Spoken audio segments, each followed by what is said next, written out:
दो के लिए ये जो बैच है ये आपके लिए हम लेकर के आए हैं। और सबसे पहले तो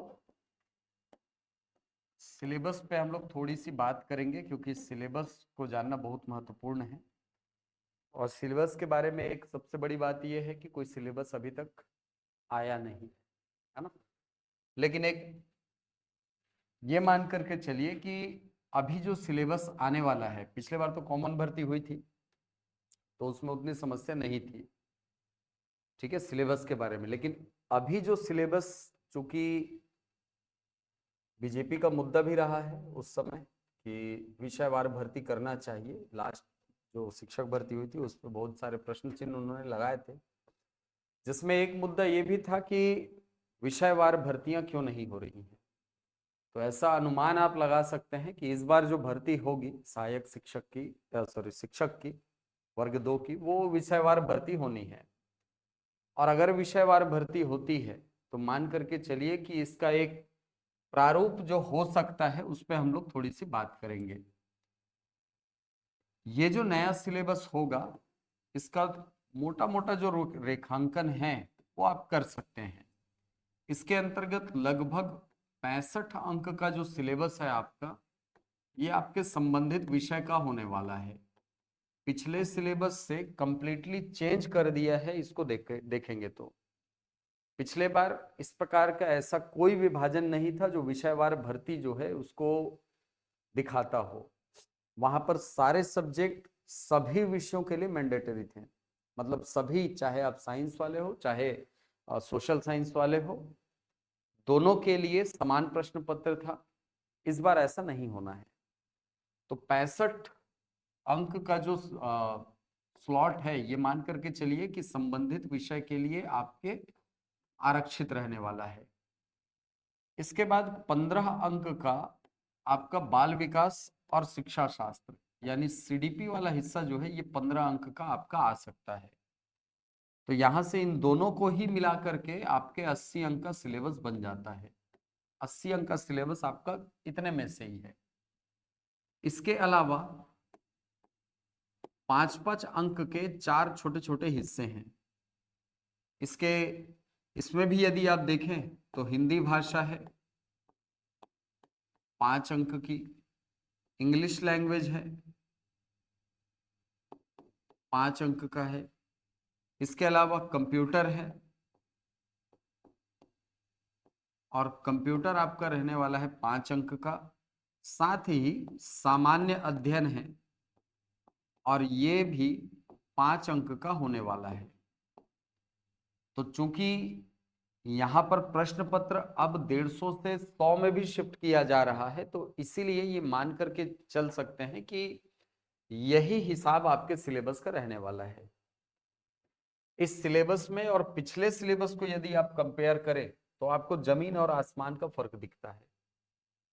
ऐसा इसलिए क्योंकि पिछले बार जो सिलेबस था उसमें ये जो सब्जेक्ट्स आपको दिख रहे हैं इनका अच्छा खासा वेटेज वहां पर हुआ करता था, सीडीपी भी ज्यादा अंक का था। लेकिन इस पर्टिकुलर सिलेबस को यदि आप देखें तो यहाँ पर इन सब्जेक्ट्स के वेटेज को थोड़ा सा कम करके बढ़ाया गया है संबंधित विषय के वेटेज को, जो कि अच्छी बात भी है मेरे हिसाब से।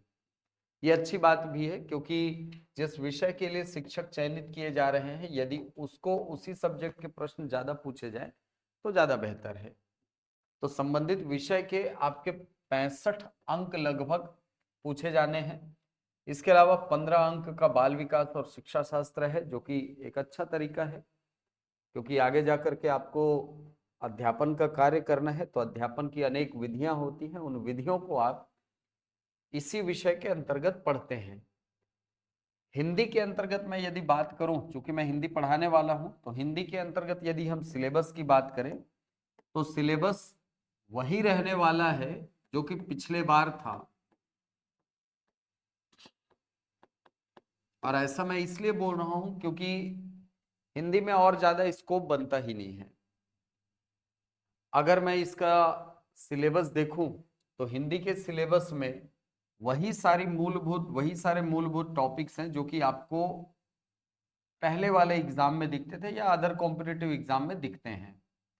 यानी इसके अंतर्गत मुझे जहां तक उम्मीद है वो भाषा शिक्षण वाला हिस्सा हटा देगा। भाषा शिक्षण वाला हिस्सा जो है वो यहां से हटा देगा, संभावित है। और सिलेबस को हो सकता है कि वो थोड़ा सा छोटा करे। तो आप लोगों को हिंदी के लिए तो मैं कहूंगा हिंदी, इंग्लिश, कंप्यूटर और सामान्य अध्ययन, इसके लिए आपको एक प्रॉपर रणनीति बना करके एकदम टारगेटेड स्टडी करनी है। बहुत ज्यादा इसमें विस्तारित मत होना, क्योंकि जितना वेटेज है उसी के हिसाब से पढ़ो तो वो ये थोड़ा सा तर्क संगत लगता है। लेकिन अगर आप यहाँ पर, क्योंकि ऐसा है कि सामान्य अध्ययन के अंतर्गत आपका इतिहास भी आना है, आपका भूगोल भी आना है कि नहीं? इतिहास भी आना है, भूगोल भी आना है, भारत की राज व्यवस्था भी आनी है, करंट अफेयर भी आना है। तो बहुत सारी चीजें हैं जो कि इसके अंतर्गत आप पढ़ते हैं, बहुत सारी चीजें हैं जो आप इसके अंतर्गत पढ़ते हैं। लेकिन मान लो मुझे इतिहास पढ़ने में मजा आने लगा, मुझे इतिहास अच्छा लगने लगा, और अगर मैं इतिहास को इतना ज्यादा समय देना लग जाऊं, इतना ज्यादा समय देने लग जाऊं कि भाई मेरा ये या ये वाला हिस्सा प्रभावित हो रहा है, तो इसे कहीं से भी बुद्धिमानी तो मैं नहीं कहूंगा, है कि नहीं? बुद्धिमानी ये होगी कि आप उन विषयों को टारगेट करें जिनसे आपके ज्यादा प्रश्न आने हैं। और इसके लिए मेन जो दो हिस्से हैं वो है आपका संबंधित विषय और एक है सीडीपी। तो ये जो बैच अभी आपकी चालू हुई है, ये मान करके चलिए कि इसके अंतर्गत हमको एक स्ट्रेटजी के तहत हमको तैयारी करनी होगी, क्योंकि आप में से कुछ लोग गणित और विज्ञान वाले होंगे और कुछ लोग सोशल साइंस वाले होंगे, होंगे दोनों वाले। तो आप लोगों को इसके लिए प्रॉपर स्ट्रेटजी बना करके पढ़ना होगा। इसका रीजन ये है कि गणित वालों को सोशल साइंस नहीं पढ़ना है और सोशल साइंस वालों को गणित नहीं पढ़ना है। हाँ, गणित वालों को थोड़ा सा सामान्य अध्ययन वाला जो हिस्सा है, यहाँ पर 5 अंक के लिए आपको ये सारी चीजें पढ़नी होंगी। आपके साथ ये थोड़ा सा एक्स्ट्रा आपको यहाँ पर पढ़ना होगा, यहाँ पर एक्स्ट्रा एफर्ट लगाना होगा। जबकि सोशल साइंस वालों के साथ तो एक बेनिफिट ये है कि ये सारी चीजें वो इसके अंतर्गत पढ़ चुके होंगे, है कि नहीं? वही सारी चीजें तो है। तो आपको एक प्रॉपर रणनीति बनानी होगी कि आपको इस पेपर को निकालना कैसे है, क्योंकि कहीं ना कहीं पिछली बार की तुलना में इस बार कंपटीशन बढ़ा है। इसके साथ ही देखो, 2-3 चीजें हैं जिसपे हम लोग को पहले बात करनी चाहिए। सबसे पहली बात यह है कि कंपटीशन का ना दायरा बढ़ा है। अब कंपटीशन का दायरा बढ़ने के दो कारण हैं। इसके दो कारण हैं। पहला, नंबर ऑफ पोस्ट पिछले बार की तुलना में कम है, और दूसरी बात कि नंबर ऑफ कैंडिडेट इस बार पिछले बार की तुलना में बढ़े हैं। स्वाभाविक सी बात है, पिछली भर्ती 2022 में हुई थी, तो इन 4 सालों में बीएड, डीएड, डीएलएड करने वाले अभ्यर्थी जो हैं यहाँ से बढ़े हैं, है कि नहीं? बीएड करने वाले अभ्यर्थी यहाँ से बढ़े हैं, तो कहीं ना कहीं नंबर ऑफ कैंडिडेट्स की संख्या में बढ़ोतरी आपको दिखेगी, लेकिन उस अनुपात में नंबर ऑफ पोस्ट नहीं बढ़े हैं। पहले जहां एक पोस्ट के लिए या एक पद के लिए लगभग 1000 लोग रहे होंगे, मान लो, इतने भी नहीं थे पिछले बार। तो पिछले बार इतने लोग भी नहीं थे, क्योंकि लगभग 12,000 के आसपास पद था, जहां तक मुझे याद आ रहा है, 12,500, है ना? 12,500 के आसपास पद था। एग्जाम देने वाले कितने रहे होंगे? ज्यादा से ज्यादा 2.5 लाख या 3 लाख, चलो मान के चलो 2.5 लाख, 3 लाख, ज्यादा से ज्यादा। लेकिन इस बार आपको ये कम से कम 6 लाख का आंकड़ा दिखेगा, 5 से 6 लाख का, 5 से 6 लाख का आंकड़ा आपको ये दिखेगा। और इस बार पद भी आप देखोगे तो बहुत कम है कि नहीं? तो हमको उस हिसाब से अपने को तैयार करना है कि हम इतने सारे लोगों को पीछे छोड़ सके। और ये आपको आंकड़े मैं डराने के लिए नहीं बता रहा हूँ, ध्यान रखिएगा, मैं ये डराने के उद्देश्य से बिल्कुल नहीं बता रहा हूँ। ऐसा नहीं है कि यार 5 लाख दे रहे हैं या 10 लाख दे रहे हैं तो कोई एग्जाम निकाल ही नहीं पाएगा, कोई तो निकालेगा, वो कोई आप भी हो सकते हो, है कि नहीं। तो एग्जाम निकालना आपका मेन उद्देश्य है, और आपको यहाँ पर सबसे ज्यादा जरूरत पड़ेगी एक प्रॉपर रणनीति की, क्योंकि अगर आप यहाँ पर केवल पढ़ने पर भरोसा कर रहे हैं तो मेरे हिसाब से थोड़ी सी गलती कर रहे हैं।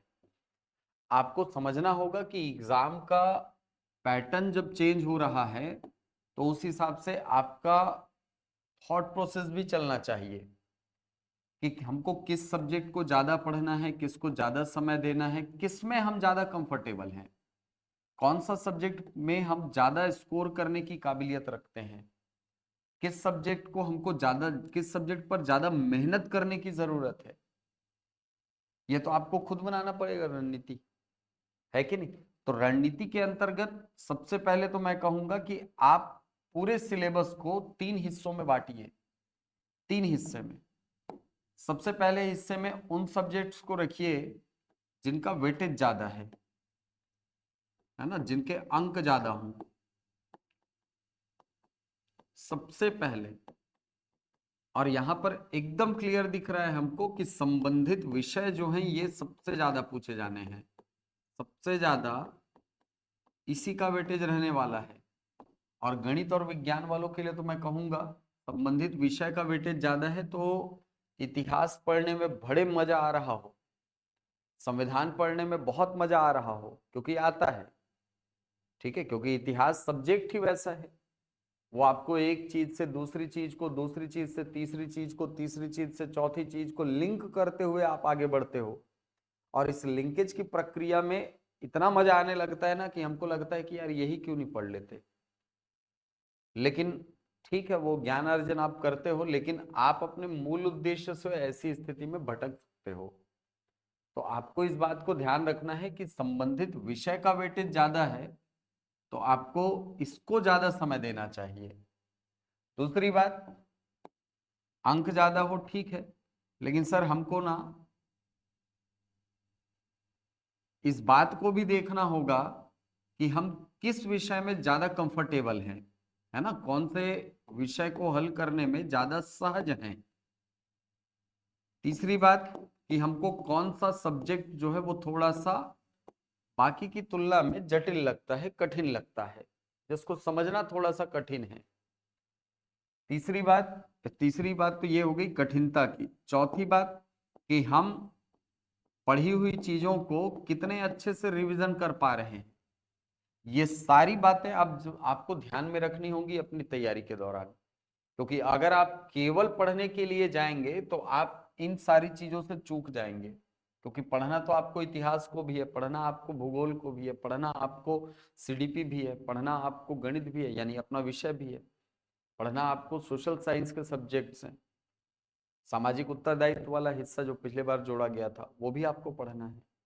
तो बड़ा हिस्सा है, तो हमको सिलेबस को ऐसे बाइफरगेट करके, ऐसे छोटे हिस्सों में बांट करके देखना चाहिए सबसे पहले तो। और ये जब आप कर लोगे तो उसके बाद फिर निकल करके आएगा एक आउटकम। आउटकम ये निकल करके आएगा कि हमको अपने टाइम को किस सब्जेक्ट के हिसाब से कितना देना है, ये आप डिसाइड करोगे। वही मैं बोल रहा हूं कि भाई अगर आप ये सोच रहे हो कि हम, जैसे मान लो गणित वाले हैं और इतिहास पढ़ने के लिए बैठ गए और लगातार इतिहास पढ़ने में मजा आने लगा, और एक एक हफ्ते तक अगर हम इतिहास पढ़ने में बैठे हुए हैं तो हम कहीं ना कहीं अपने वक्त को बहुत ज्यादा जाया कर रहे हैं। हमको उतना टाइम लगाना नहीं चाहिए, लेकिन हम लगा रहे हैं, मतलब सीधी सी बात है कि हम अपने असफलता के रास्ते खुद ही खोल रहे हैं। हमको समझना होगा कि इस टाइम की वैल्यू क्या है, क्योंकि टाइम सबके पास उतना ही है। अभी से अगर हम काउंट करने के लिए जाएंगे तो लगभग सबके पास टाइम वही है। आपको थोड़ा सा ये देखना होगा कि हमें किस सब्जेक्ट को कितना समय देना है और कितने समय में हम किस सब्जेक्ट को तैयार कर सकते हैं। इसके पीछे कहीं ना कहीं आपको एक मोटिवेशन की जरूरत पड़ेगी, ये भी बता रहा हूं, क्योंकि कई बार ऐसा होता है कि सर एक ही सब्जेक्ट पढ़ते पढ़ते हम थोड़े से बोर हो गए, बोरियत हो गई है। तो आप लोगों को सेल्फ मोटिवेटेड भी रहना पड़ेगा, ये भी आपके लिए एक चैलेंज होने वाला है। ठीक है।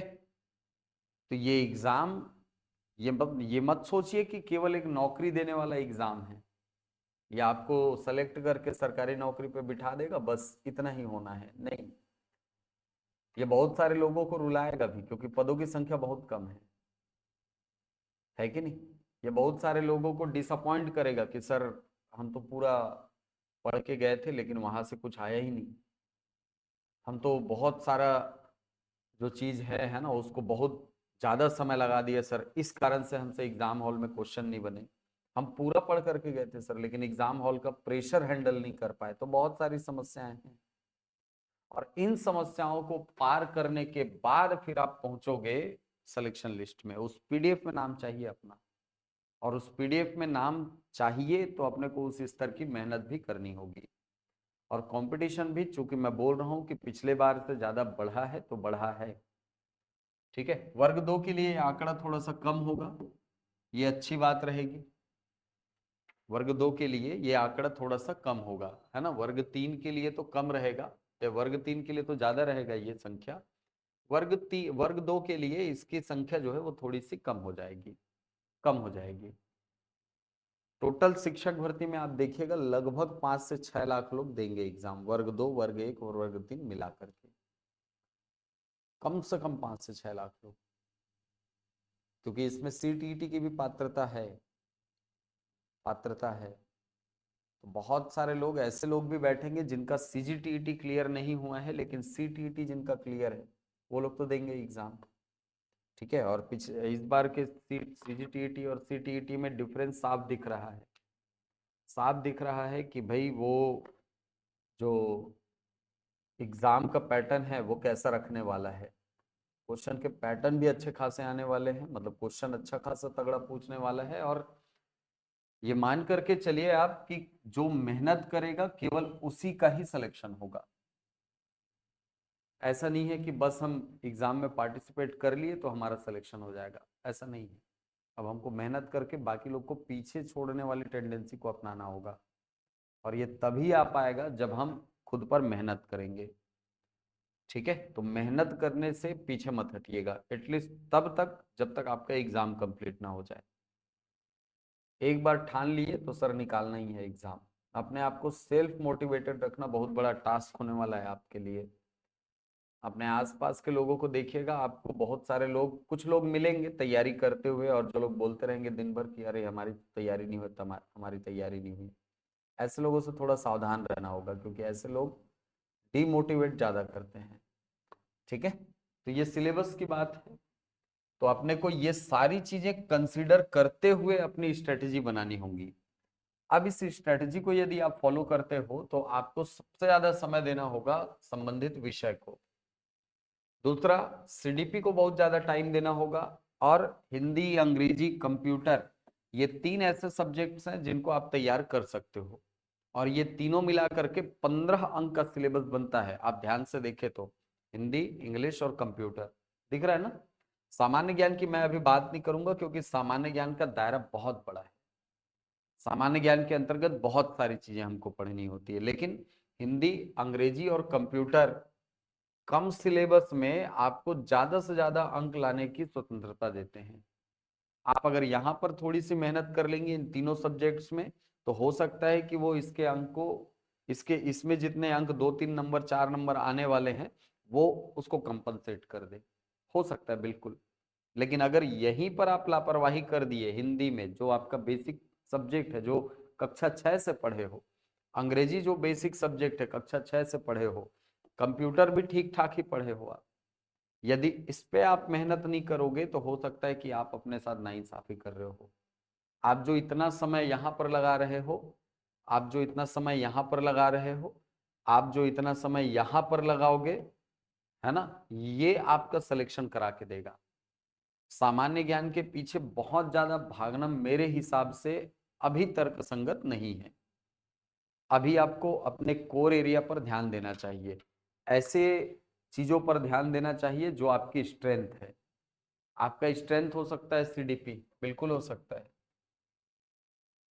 बहुत सारे लोगों को बहुत अच्छे से आता है सर सीडीपी, बहुत अच्छा पढ़ते हैं, और सीडीपी में तो ऐसे बहुत सारे प्रश्न रहते हैं जो एकदम कॉमन सेंस से बनने वाले क्वेश्चन भी रहते हैं, आप देखेंगे तो ऐसे क्वेश्चंस को अगर हम गलत कर रहे हैं या उसके लिए मेहनत नहीं कर रहे हैं या उसको पढ़ नहीं रहे हैं, तो वो कहीं ना कहीं हमारे रैंक को पीछे ले जाने का काम करेगा। कंपटीशन अच्छा खासा है, और मान करके चलो कि आप जब 2 नंबर 1 नंबर या 2 नंबर अपग्रेड करते हैं अपने आप को, आप कम से कम 1000 लोगों से आगे निकल जाते हैं, कम से कम 1000 लोगों से आगे निकल जाते हैं। तो 1-2 नंबर का ही खेल रहने वाला है, ये मान करके चलिए। शुरुआती रैंक को अगर छोड़ दिया जाए तो बाद के जो रैंक रहेंगे, आप देखिएगा रिजल्ट जब आएगा तो शुरुआत के रैंक में हो सकता है आपको 5 नंबर 3 नंबर 4 नंबर इतना डिफरेंस दिखे, लेकिन उसके बाद के जो रैंक रहेंगे, है ना, लगभग 200 रैंक के बाद बोल दो, लगभग आपको 1 नंबर 2 नंबर 3 नंबर में पूरा सिमट जाएगा मामला, पूरा सिमट जाएगा। जैसे मान लो टॉपर का आ गया, 100 नंबर का पेपर है, टॉपर का आ गया मान लो 82 आ गया, मान लीजिए। इसके बाद वाले रैंक का, बाद वाले रैंक का, बाद मतलब 200 रैंक तक मान करके चलो कि ये जाएगा ज्यादा से ज्यादा ये जाएगा आपका 76-75 तक, मान करके चलिए। इसके बाद के जो रैंक रहेंगे ना 500 नंबर के, वो 73-74 तक आते आते खत्म हो जाएगा। अब देख लीजिएगा, ये ऐसा ही कंपटीशन होने वाला है। इसका सीधा सा मतलब क्या हुआ पता है?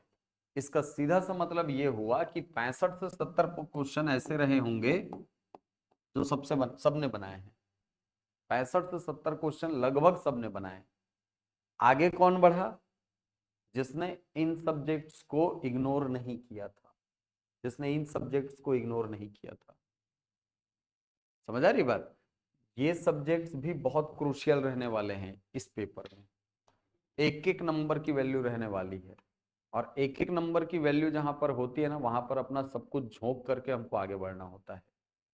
ठीक है, तो अपने को उस स्तर की मेहनत करनी होगी। हमको किसी भी सब्जेक्ट को छोटा नहीं आंकना है कि सर ये तो बहुत कम है, ये तो बहुत कम है, ये तो बहुत कम है। नहीं, ये जो सब्जेक्ट्स है ना, ये मान करके चलो कि आपका सिलेक्शन कराने वाले सब्जेक्ट है। बाकी 65 प्रश्न 60 प्रश्न सबसे बनेंगे, ये मान करके चलिए। 65 क्वेश्चन ऐसे मैं मान करके चल रहा हूं जो एक सामान्य तैयारी करने वाला अभ्यर्थी उतना बनाएगा, सामान्य तैयारी करने वाला अभ्यर्थी उतना बनाएगा। लेकिन इस यहां से लेकर के अपने आप को 75 तक खींचने खींचने का काम केवल वही करेगा जो इन सारे सब्जेक्ट्स को छोड़ेगा नहीं, इन सारे सब्जेक्ट्स को भी पढ़ेगा। कई सारे लोग हिंदी माध्यम में, हमारे साथ दिक्कत क्या होती है पता है? हिंदी माध्यम हो या अंग्रेजी माध्यम हो, हिंदी माध्यम वालों के साथ दिक्कत क्या होती है कि हम सोचते हैं अरे हिंदी ही तो है, बन जाएगी। ऐसा नहीं है कि नहीं बनता, हम 5 में से 1 क्वेश्चन 2 क्वेश्चन बना भी लेंगे, लेकिन डिफरेंस क्रिएट करेगा वो 3 क्वेश्चन। वो जो 3 क्वेश्चन जो हमने नहीं पढ़ा या हमने गलत बनाया ना, वो डिफरेंस क्रिएट करेगा। अंग्रेजी अगर हम मेहनत नहीं करेंगे, केवल ये सोचकर कि अरे अंग्रेजी माध्यम वाले इसको आगे ले जाएंगे, हमसे नहीं होगा स्कोर, बस हम वही पीछे हो गए। हमने जिस दिन सोच लिया ये नहीं होगा, वो नहीं होगा, हमको करना होगा उसको। कंप्यूटर पढ़ने में कितनी भी बोरियत लगे, लेकिन हमको सीखना होगा, उसको जानना होगा, पढ़ना होगा। ठीक है, तो अपने को किसी भी एक हिस्से को कमतर नहीं आंकना है, ये आपके लिए पहली सीख है। और दूसरी बात कि जब आप ये सिलेबस पढ़ने के लिए जा रहे हैं, तो अपने कोर सब्जेक्ट को बिल्कुल भी छोटा नहीं करना है। छोटा नहीं करना है इन द सेंस, कई सारे लोग रहते हैं कि सर इसको इसमें इतना ही पढ़ते हैं कंप्लीट हो जाएगा, नहीं, वो नहीं करना है। जितना हो सके, जितना डीप आप जा सकते हो आप जाइए, क्योंकि मुझे पूरी उम्मीद है कि क्वेश्चन पूरा एकदम, जैसे छत्तीसगढ़ी में बोलते हैं ना, हुदर हुदर के पूछना, वह कोचक कोचक के पूछेगा इस बार। ठीक है, क्वेश्चन अच्छा स्तर का आने वाला है और टफ कंपटीशन रहने वाला है। तो इसीलिए ये डिफरेंस क्रिएट ना हो, मतलब ये डिफरेंस आप क्रिएट कर सको, वो क्रिएट ना कर सके। समझो बात को, आप क्रिएट कर सको ये डिफरेंस। मैं यहां तक जा सकता हूं तो मैं यहां पे क्यों रुकूं? मैं जब यहां जा सकता हूं तो मैं यहां पर क्यों रुकूं? या मैं जब यहां पर जा सकता हूं तो यहां पर क्यों रुकूं? इतना तो सबसे बनना है। तो मैं यहाँ पर इतना बना करके मुझे कुछ अचीव तो होना नहीं है कि नहीं? तो मैं क्या करूंगा, मैं यहाँ तक जाने की कोशिश करूंगा, और इसके लिए मुझे अपग्रेड करना पड़ेगा इन सब्जेक्ट्स के थ्रू। इन सब्जेक्ट्स को मुझे पढ़ना होगा, और ये सब्जेक्ट्स यदि मुझे नहीं पढ़ना है, अगर मैं नहीं पढ़ रहा हूं, तो फिर मैं अपने लिए असफलता के रास्ते खुद खोल रहा हूं। तो इन सारे सब्जेक्ट्स को भी पढ़ना है भाई, ठीक है। चलिए, तो अपने लिए एक प्रॉपर स्ट्रेटजी बनाइए पढ़ने के लिए, और तैयारी में लग जाइए यार, क्योंकि नोटिफिकेशन कभी भी आउट हो सकता है, कभी भी आउट हो सकता है नोटिफिकेशन। तो नोटिफिकेशन अगर आउट हुआ तो मान करके चलिए बहुत ज्यादा समय देगा भी नहीं वो। फॉर्म भरने के लिए 1 महीना, उसके बाद एग्जाम की तैयारी के लिए 1 महीना, 2 महीने का समय मिलेगा, और 2 महीने में अपने आप को इतना डेवलप करना है कि 5 लाख लोगों को पीछे छोड़ सको आप। उस लेवल की अपने को तैयारी करनी होगी, ठीक है। तो उस हिसाब से अपने को मेहनत भी करना होगा। अगर खुद को तैयार करना है तो मेहनत भी करना होगा, और वही 2-3 महीने ही रहेंगे जो जो आप अपने अपने लिए दोगे, और जो आपको आगे लेकर के जाएगा। मतलब मान करके चलिए कि हार्डली 3 महीने, अभी से अगर मैं काउंट करूं, 3, 4, 5 महीने, चलो एकदम राउंड फिगर में 5 महीने अगर खुद को दोगे तब एग्जाम निकलेगा, ठीक है। बहुत बड़ा वेटेज है आपके सब्जेक्ट्स का, ये आपके लिए बहुत पॉजिटिव चीज है, ठीक है। आपके लिए पॉजिटिव चीज ये है कि आपके सब्जेक्ट का वेटेज अच्छा कर दिया है इसने, ठीक है। सीडीपी सब पढ़ते हैं, कॉमन तैयारी होनी है सीडीपी की, ठीक है। इन सब्जेक्ट्स के लिए आपको प्रॉपर टाइम निकालना होगा। मैं तो कहूंगा अगर आप दिन भर में मान लीजिए 8 घंटे का समय निकाल रहे हैं अपने पढ़ने के लिए, मान लीजिए 8 घंटा मैं समय बोलता हूं कि आप निकाल रहे हो पढ़ने के लिए, तो इन 8 घंटों में कम से कम 5 से 6 घंटे तो आप अपने सब्जेक्ट प्लस सीडीपी को दो, अपना सब्जेक्ट प्लस सीडीपी 5 से 6 घंटे। और ये जो तैयारी होगी ना, ये जो तैयारी होगी, ये आपको रेस में बना करके भी रखेगी और बाकियों से आगे भी ले जा सकती है। रैंक दिलाने वाले जो सब्जेक्ट्स है ना, वो बाकी के 2 घंटे के लिए छोड़ दो। इसके अंतर्गत हिंदी पढ़ो, अंग्रेजी पढ़ो, कंप्यूटर पढ़ो, और जीएस के सब्जेक्ट पढ़ो, ठीक है। मैथ्स वालों के लिए जीएस का सब्जेक्ट अलग से पढ़ना होगा, लेकिन सोशल साइंस वालों के लिए इसको लगाने की जरूरत नहीं है। आप 3 सब्जेक्ट तैयार कीजिए, आपका ये वाला हिस्सा इसी के अंतर्गत कवर हो रहा है, ठीक है। तो ये आपका रूटीन होना चाहिए, आपका आपकी एक स्ट्रेटजी होनी चाहिए, आपकी एक रणनीति होनी चाहिए, जिससे कि आप अपने एग्जाम को क्रैक करो, ठीक है। आपको एक प्रॉपर गाइडेंस के अंडर रहना होगा भाई। ये 4-5 महीने आपको प्रॉपर गाइडेंस में रहना होगा, क्योंकि ये वैकेंसी ऐसी है ना जो हर साल नहीं आती है। ये सीजीपीएससी नहीं है, ठीक है। ये लोक सेवा आयोग की राज्य सेवा परीक्षा नहीं है जो हर साल आती रहेगी, नहीं आती, ठीक है। ये एग्जाम ऐसा है कि ओकेशनली निकलेगा, 2 साल, 4 साल, 5 साल, कभी तो 8-8 साल में निकलती वैकेंसी। इस बार निकल रही है तो मान करके चलना है अपने को कि हमको इसी बार निकालना है एग्जाम, और इसी बार लग जाना है, ठीक है। चलिए, साइंस वाले कितने लोग हैं आप लोग? तो आप लोग साइंस वाले, सोशल साइंस वाले हैं बाकी? सोशल साइंस, मैथ्स वाले, मैथ साइंस वाले, ठीक। चलिए, तो आपको एक ना प्रॉपर रणनीति बना लेना चाहिए अभी से। अगर अभी तक नहीं बनाया हो ना तो अब बना लो, अब बना लो, अभी भी कुछ नहीं बिगड़ा है। अपने टाइम को बांट लो, अभी भी कुछ नहीं बिगड़ा है, निकल जाएगा एग्जाम। मेहनत करना शुरू कर दो, निकल जाएगा एग्जाम, ठीक है। चलिए, तो हिंदी भाषा की यदि मैं बात करूं, तो जैसा मैंने बोला कि ये सब्जेक्ट्स ऐसे हैं जिनका वेटेज कम दिख रहा है, लेकिन हिंदी में एक कहावत है, छोटा तीर घाव करे गंभीर, है ना। हिंदी के प्रश्न गलत होते ना तो चुभते बहुत है, ठीक है। हिंदी के प्रश्न यदि गलत होते ना तो चुभते बहुत है अपने को। आप गणित का प्रश्न गलत करके आओ, या सीडीपी का प्रश्न गलत करके आओ, आपको तुलनात्मक रूप से दर्द कम होगा। लेकिन अगर आपको पूछा है ना कि नदी का पर्यायवाची क्या है और आप गलत करके आए हो, तो वो लंबा समय तक चुभने वाला है ना। तो छोटे तीर बहुत गंभीर घाव करते हैं, तो इसको अच्छे से तैयार करना है अपने को। अब यदि हिंदी के सिलेबस की बात करूं तो हिंदी से 5 प्रश्न आने हैं आपके, और ये जो 5 प्रश्न होने वाले हैं ये अच्छे स्तर के ही होंगे। आपको एकदम सरल प्रश्न नहीं देगा, वो एकदम सरल प्रश्न नहीं देगा। अगर यहां से वो अच्छे क्वेश्चन निकाल रहा है और अच्छे बड़े कंपटीशन को अगर वो बहुत कम पदों की संख्या के लिए ले रहा है, तो मान करके चलो क्वेश्चन का स्तर बहुत अच्छा देगा। ठीक है, क्योंकि वो पॉइंट पॉइंट में अंतर करने वाला सरदर्द वो खुद नहीं पालना चाहेगा। वो खुद चाहेगा कि क्वेश्चन का स्तर अच्छा रहे, जिससे कि डिफरेंस दिखे। तो हिंदी भाषा के जो प्रश्न है ना, ये जहां तक मुझे अनुमान है वो कठिन ही पूछेगा, सरल प्रश्न वो नहीं पूछेगा। और हिंदी भाषा को यदि कठिन करना हो तो वो 3-4 चीजों का सहारा लेता है। ध्यान देना, इधर 3-4 चीजों का सहारा लेगा। सबसे पहले वो सहारा लेगा परिभाषा का।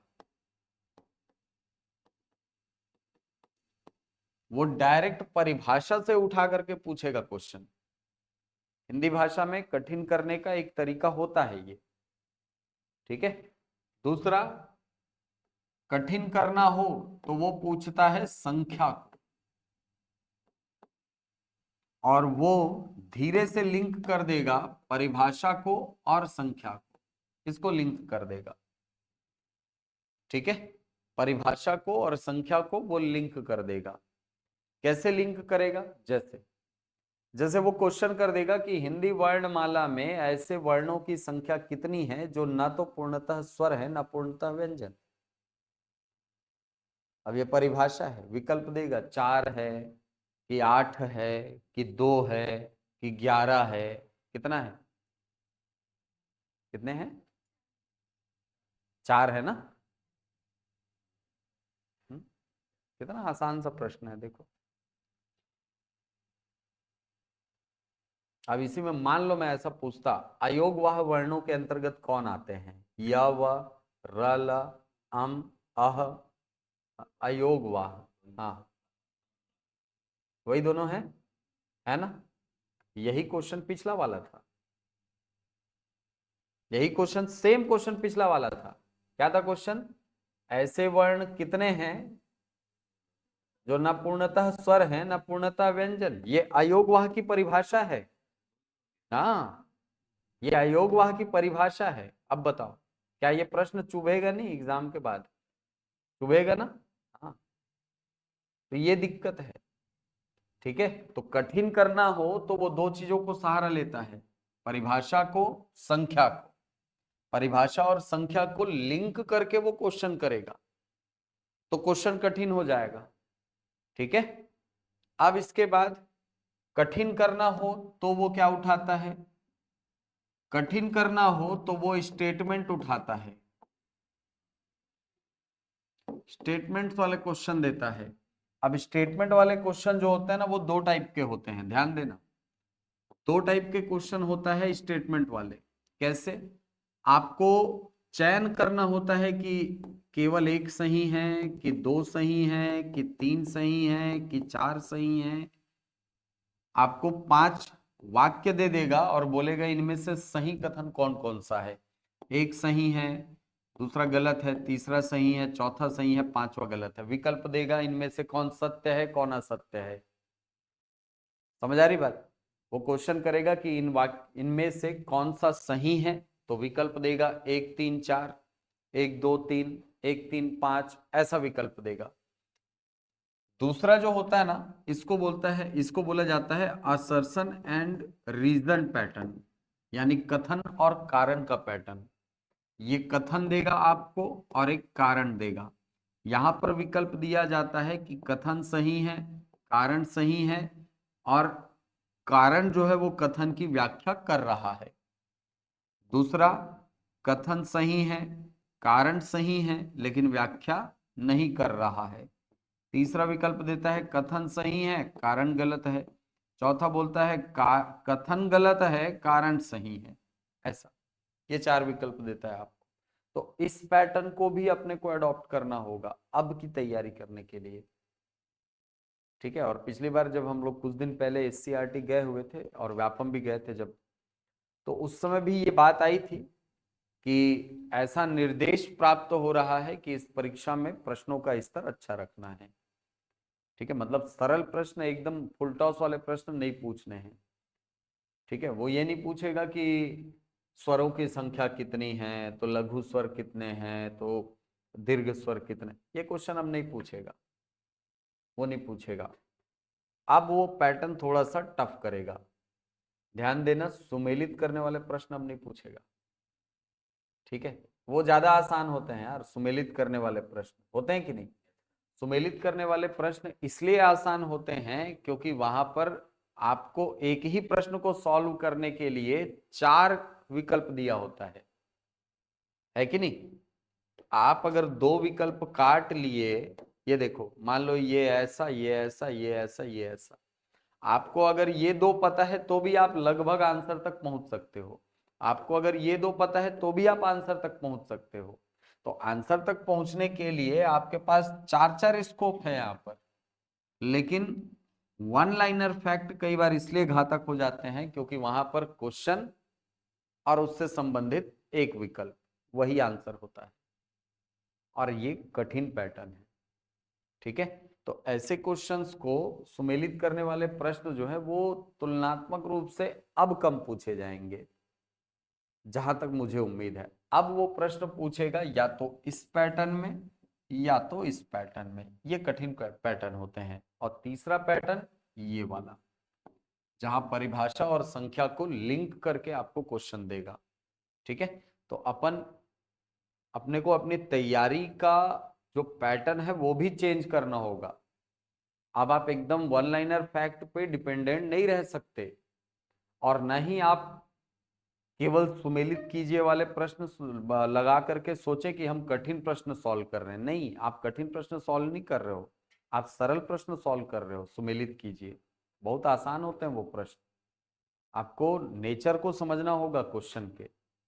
ठीक है। चल, तो ये हिंदी भाषा के अंतर्गत क्वेश्चन आपको मैंने ये बताने का प्रयास किया कि क्वेश्चन जो है वो अच्छे स्तर के आने वाले हैं। अब आगे बढ़े तो हिंदी का यदि आप सिलेबस देखें तो हिंदी के सिलेबस में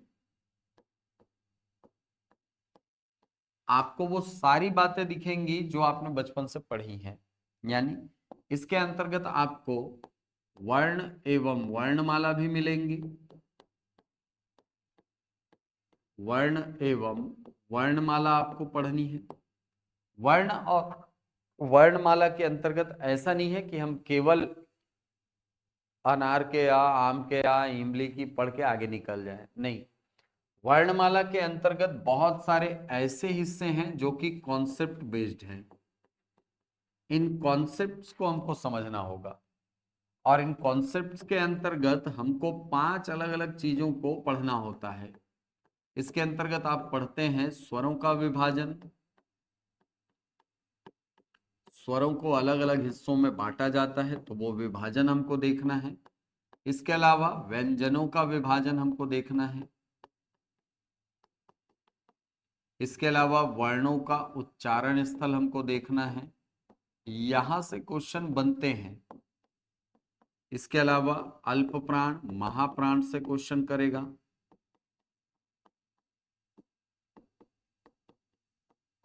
इसके अलावा आघोष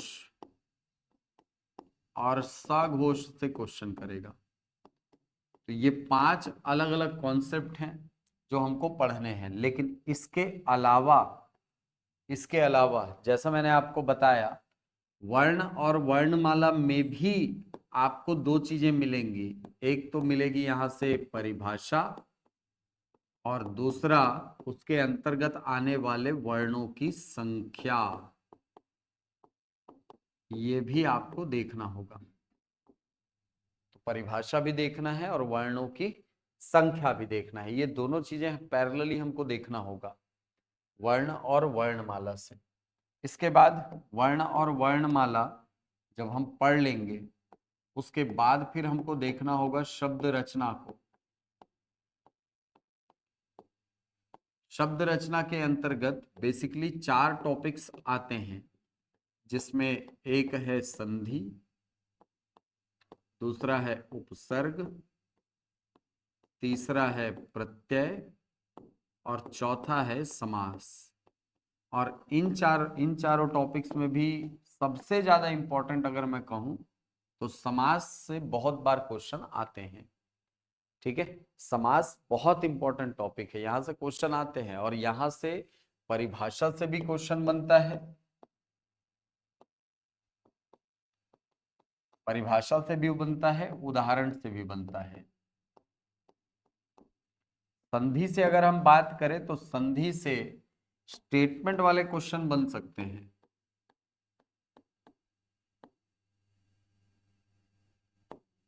संधि से बनेगा स्टेटमेंट वाला क्वेश्चन। ठीक है, कैसे बनेगा क्या बनेगा वो जब टॉपिक में पहुंचेंगे तो मैं आपको बता दूंगा, लेकिन आपको पता होना चाहिए कि किस टाइप का क्वेश्चन कहां से बन सकता है, एक ओवरव्यू होना चाहिए अपने पास। ठीक, शब्द रचना पढ़ने के बाद फिर आप आते हैं शब्द साधन में। शब्द साधन के अंतर्गत आपको शब्दों का विभाजन देखना होता है। शब्दों को 5 अलग अलग आधारों पर बांटा जाता है। आप पढ़ते हैं इसमें कि अर्थ के आधार पर शब्द के 2 भेद होते हैं, है ना। इसके अलावा रूपांतरण के आधार पर 2 भेद होते हैं, रचना के आधार पर 3 भेद होते हैं, उत्पत्ति के आधार पर 4 भेद होते हैं और प्रयोग के आधार पर 8 भेद होते हैं। तो ये संख्याएं बहुत महत्वपूर्ण हो जाती हैं, संख्याएं बहुत महत्वपूर्ण हो जाती हैं।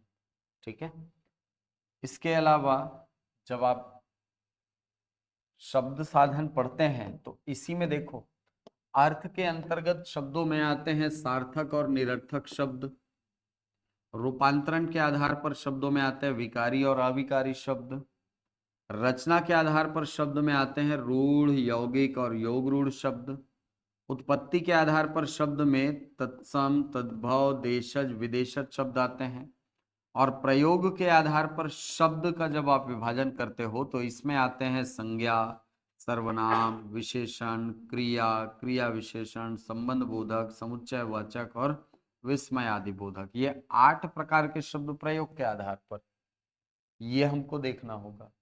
यहां से क्वेश्चन का पैटर्न यदि हम देखें तो देखो अर्थ के आधार पर, रूपांतरण के आधार पर यहां से क्वेश्चन पूछे जाने की संभावना एकदम नगण्य है इस एग्जाम में। बाकी एग्जाम के लिए मैं नहीं बोलता, लेकिन इस एग्जाम में यहां से क्वेश्चन आने की संभावना बहुत कम है। क्वेश्चन रचना के आधार पर शब्द से बन सकता है और यहां से अगर क्वेश्चन किया तो वो करेगा स्टेटमेंट वाले फॉर्म में।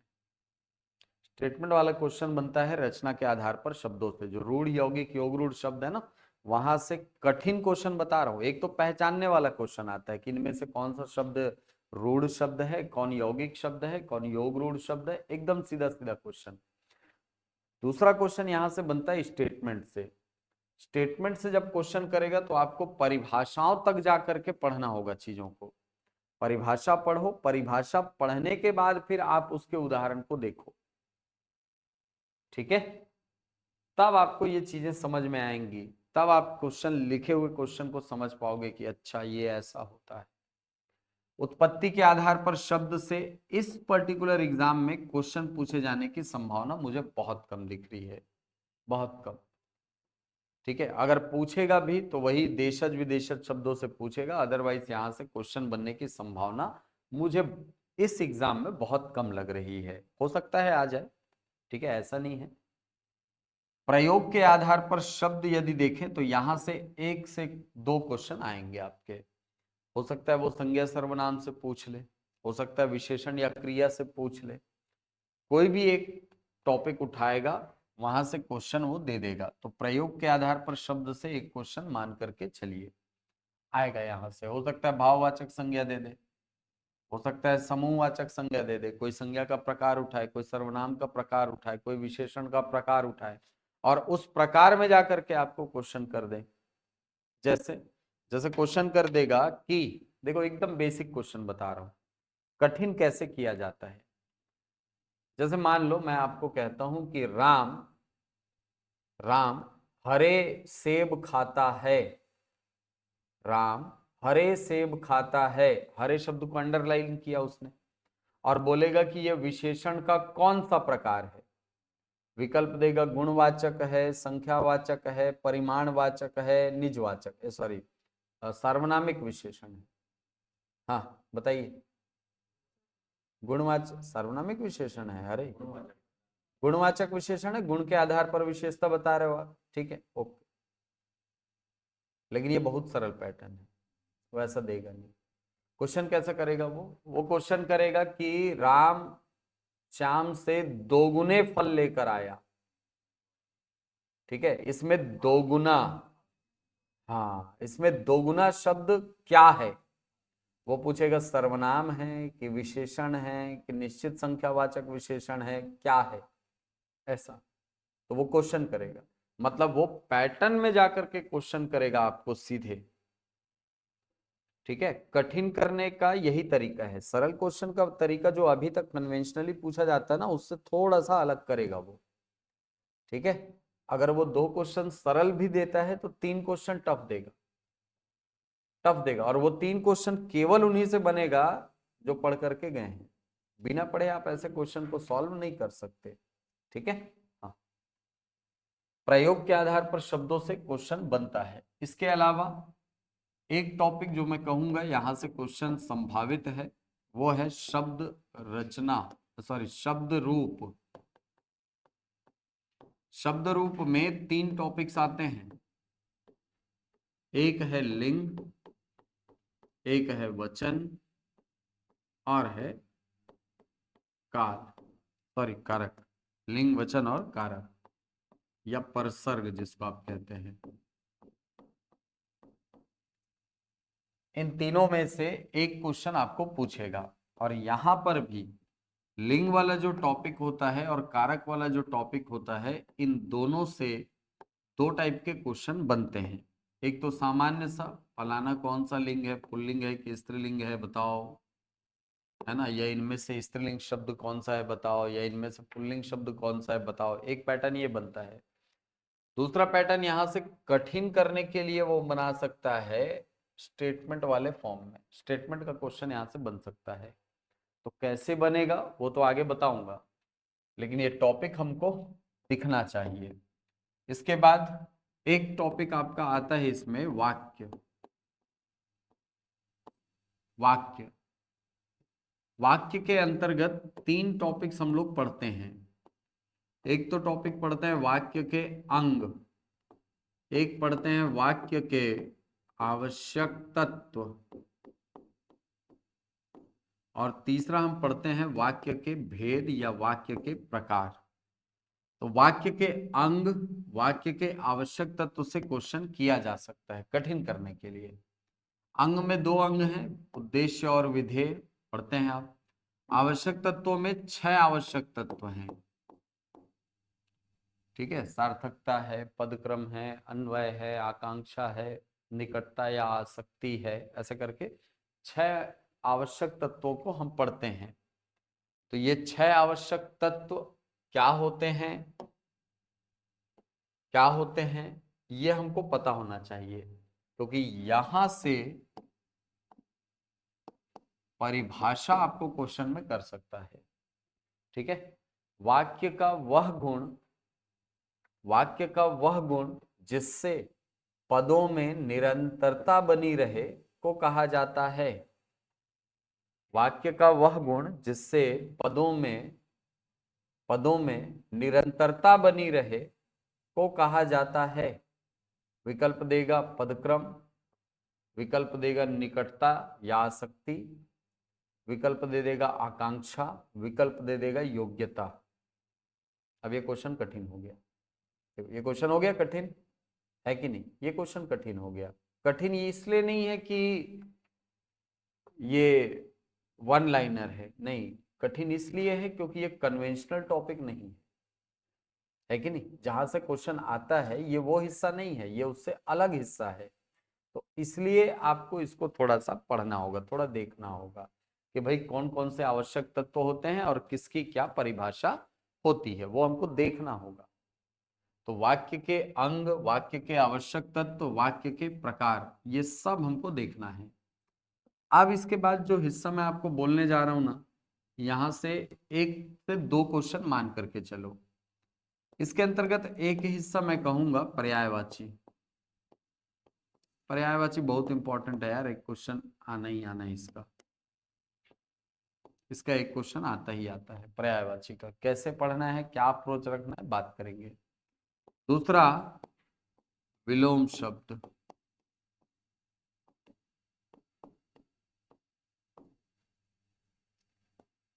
इसके अलावा अनेक शब्दों के लिए एक शब्द।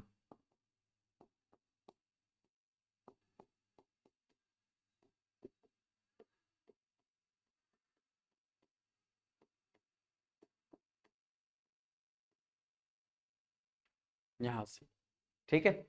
अब इन तीनों में भी अगर हम देखें ना, तो पर्यायवाची शब्द ऐसे शब्द होते हैं जिनसे स्टेटमेंट वाले क्वेश्चन बनते हैं।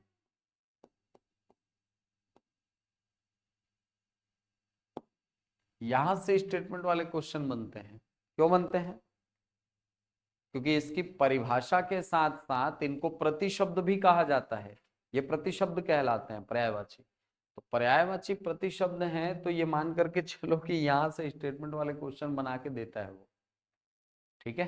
हाँ, तो इस प्रकार से यदि आप पूरा सिलेबस देखेंगे ना, तो ये सारे हिस्से आपको मिलेंगे और इस पूरे हिस्से को पढ़ोगे तो आपके 5 नंबर यहां से आप निकाल पाओगे। लेकिन आपको पढ़ना भी उसी पैटर्न में होगा जैसा क्वेश्चन आ रहा है, ठीक है। ऐसा नहीं सर कि हम केवल वर्णमाला पढ़ करके गए हैं, अनार के आम को हमको याद तो है सर, याद होने से वो बन जाएगा जरूरी नहीं होगा, ये भी ध्यान रखना। आपको पूरी वर्णमाला याद है तो आपसे क्वेश्चन बन ही जाएगा, ये बात नहीं है कि नहीं? आपको वर्णों के विभाजन को भी अच्छे से समझना होगा, क्योंकि हम स्वरों को ही पढ़े तो स्वरों को 5 अलग अलग आधारों पर बांटा जाता है। 5 अलग अलग आधार हैं।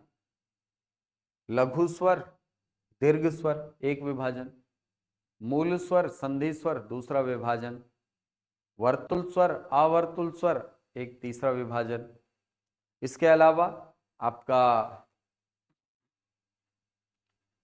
3 प्रकार के शब्द होते हैं आपके जिह्वा की स्थिति के आधार पर, अग्र स्वर, मध्य स्वर, पश्च स्वर, वो भी एक विभाजन है। विवृत स्वर, अर्धविवृत, अर्ध संवृत, संवृत स्वर एक विभाजन है।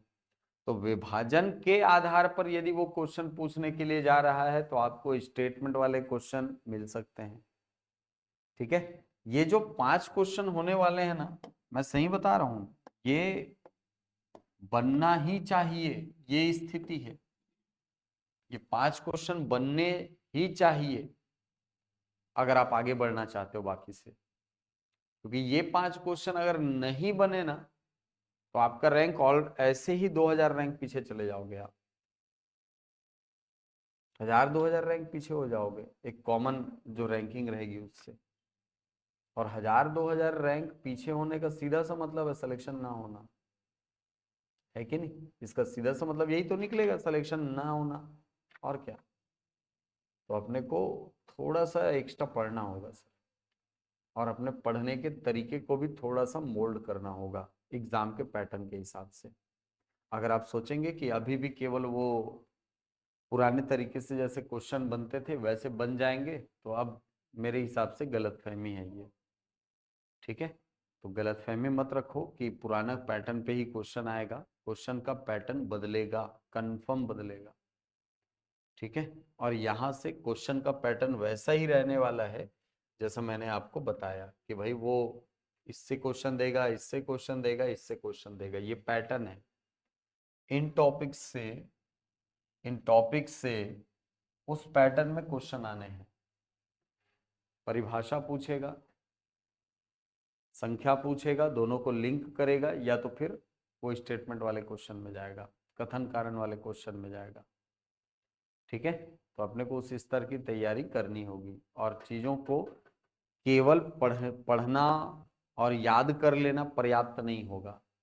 आपको पढ़ने के साथ साथ उस पे मंथन करने आना चाहिए। हिंदी पे तो एटलीस्ट बोलूंगा मैं, क्योंकि हिंदी अगर आपकी अच्छी रहेगी ना, हिंदी आपकी अगर अच्छी रहेगी तो बाकियों से कम 1-2 नंबर आगे रहोगे आप। ठीक है, चल, ये आपका पूरा सिलेबस का एक मोटे तौर पर, इसे मोटे तौर पर रूपरेखा है। यही से आना है क्वेश्चन। ध्यान देना, सिलेबस में ऐसे चिन्हों को भी पहचान लो जो नहीं है। जैसे आप सिलेबस देखोगे ना, तो आपको सिलेबस जो नया आएगा उसमें देखिएगा आप, पुराने सिलेबस में काल नाम का एक टॉपिक था, काल। इस बार नहीं रहेगा, नहीं, इस बार नहीं रहेगा। पिछले बार आपको समुच्चारित भिन्नार्थक शब्द मिला था, इस बार नहीं रहेगा, शायद ही रहेगा उसका क्वेश्चन। ठीक है, पिछले बार विराम चिन्ह एक टॉपिक था, इस बार शायद ही रहेगा। ठीक है, रहे अच्छी बात है, मैं तो कहूंगा, लेकिन उस हिसाब से अंकों का विभाजन बहुत कम हो जाएगा फिर। ठीक है, तो विराम चिन्ह हो गया, रस छंद अलंकार हो गया, इनके पीछे भागना मत। रस छंद अलंकार से तो क्वेश्चन आना भी नहीं है, वो सिलेबस में ही नहीं रहना है, पिछले बार भी नहीं था, इस बार भी नहीं रहेगा। ठीक है, तो उसको पढ़ने के पीछे एकदम भागना मत कि हम, हाँ हाँ देख सकते हैं, वीडियो देख सकते हो, कोई दिक्कत नहीं। ठीक है, हाँ, तो एकदम से उसके पीछे भागना मत, दिमाग लगाना और अपने आप को प्रिपेयर करना कि हम एग्जाम हॉल का प्रेशर सोख सकें, क्योंकि एग्जाम हॉल का प्रेशर इस एग्जाम में बहुत ज्यादा होने वाला है। ठीक है, मैं जहां तक देख पा रहा हूँ सब लोग इतने टेंस्ड रहेंगे ना एग्जाम हॉल में। ठीक है, हल्के दिमाग से जाना, तभी एग्जाम निकलेगा।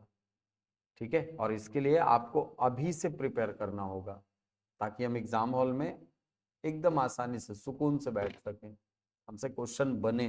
इसके लिए हमको अभी से प्रैक्टिस करनी होगी, क्योंकि वो जो 2 घंटे का एग्जाम होना है ना, वो आपका कैरियर डिसाइड करने वाला एग्जाम होगा, कैरियर डिसाइड करने वाला एग्जाम होगा। तो उसके लिए प्रेशर तो रहना ही है दिमाग में, लेकिन उस प्रेशर को हैंडल करने आना चाहिए।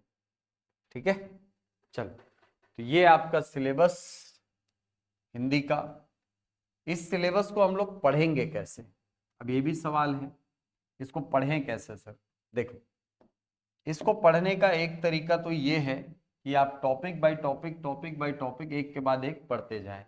ठीक है, लेकिन इस तरीके को मैं थोड़ा सा इस एग्जाम के लिए बहुत ज्यादा उपयोगी नहीं मानूंगा मैं। क्यों नहीं मानूंगा? क्योंकि यहाँ पर हिंदी का वेटेज बहुत कम है। तो ऐसी स्थिति में ना, मेरे मेरे हिसाब से तो पूरे सिलेबस को 2 हिस्सों में बांट देना चाहिए। पूरे सिलेबस को 2 हिस्सों में हमको बांट देना चाहिए। सबसे पहले भाग में व्याकरण वाले शब्दों को मैं रखता हूँ, व्याकरण वाले भाग को मैं रखता हूँ, और दूसरे भाग में ऐसे टॉपिक्स को रखता हूँ जिनको प्रैक्टिस द्वारा परफेक्ट किया जाता है। जितना प्रैक्टिस करोगे ये उतना परफेक्ट होते जाएंगे। ठीक, प्रैक्टिस के अंतर्गत जो सब्जेक्ट आते हैं ना, जो जो टॉपिक्स आते हैं, उसमें एक टॉपिक तो मैं कहूंगा पर्यायवाची, जरूर पढ़ना। और पर्यायवाची ऐसा नहीं, पढ़ने का तरीका हम लोग क्या करते हैं, पर्यायवाची शब्दों को पढ़ने का तरीका हम ये देखते हैं कि अच्छा फलाना, हाँ तो ढेकाना ढेकाना ढेकाना ढेकाना ढेकाना, तो उसका पर्यायवाची है। पढ़ते हैं ऐसा, फलाना पर्याय, फलाना शब्द है तो इसके ये 5 पर्यायवाची। कितना याद रख लोगे एग्जाम हॉल में? कितना याद रख लोगे? नहीं होगा याद। इसको याद करने का, इसको पढ़ने का एक प्रॉपर तरीका हमको निकालना होगा, मैं आगे जाकर के बताऊंगा। तो पर्यायवाची हो गया, आपका विलोम शब्द हो गया,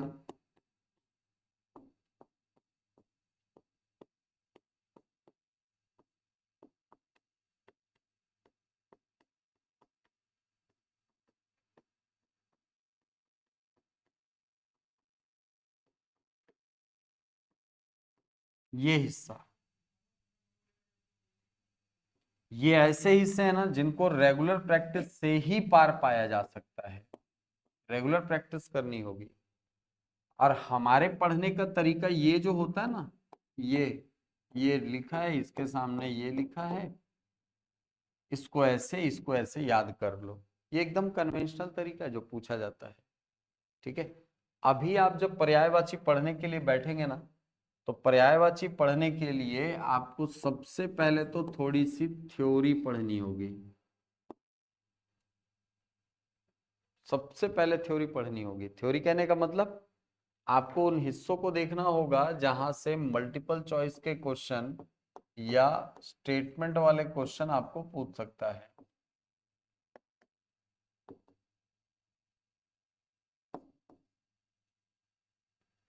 ये हमको देखना होगा इसको। ठीक है, हाँ हाँ हो जाएगा उसको। लंकेश्वर, नाम जोरदार है भाई तो यार। ठीक है, हाँ, तो आपको ये देखना होगा कि भाई कहाँ से स्टेटमेंट वाला क्वेश्चन बन सकता है। जैसे क्वेश्चन पर्यायवाची से स्टेटमेंट वाले बने हुए हैं, तो उसको हमको कंप्लीट करना है। ठीक है, उसको वैसे ही पढ़ना है। तो पहले पन्ने से, पहले लाइन से हमको उदाहरण के जाते तक स्टेटमेंट वाले क्वेश्चन कहाँ कहाँ से बन सकता है, इसको हमको आइडेंटिफाई करना होगा, पहचानना होगा उसको। ठीक है,